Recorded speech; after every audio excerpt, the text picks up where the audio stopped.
মাপ চেয়ে ভোট কারচুপি করে রাষ্ট্র ক্ষমতায় দখল করেছিল। বাংলাদেশের মানুষের গত 16 বছর ভোটের কোনো অধিকার ছিল না, মিছিল করার কোনো অধিকার ছিল না, কথা বলার কোনো অধিকার ছিল না।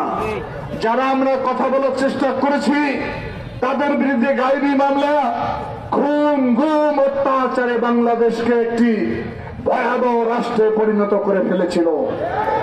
আমাদের প্রিয় নেত্রী, দেশনেত্রী বেগম খালেদা জিয়া অসুস্থ অবস্থায় বাংলাদেশের মানুষকে মুক্তির জন্য ডাক দিয়েছিল। এই অপরাধে তাকে বন্দী করে 6 বছর বিনা কারণে জেলখানায় আটকিয়ে রেখেছিল।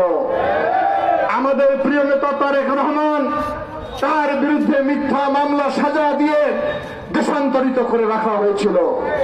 বাংলাদেশের ইলিয়াস সহ 750 লোককে গুম করে ফেলা হয়েছে।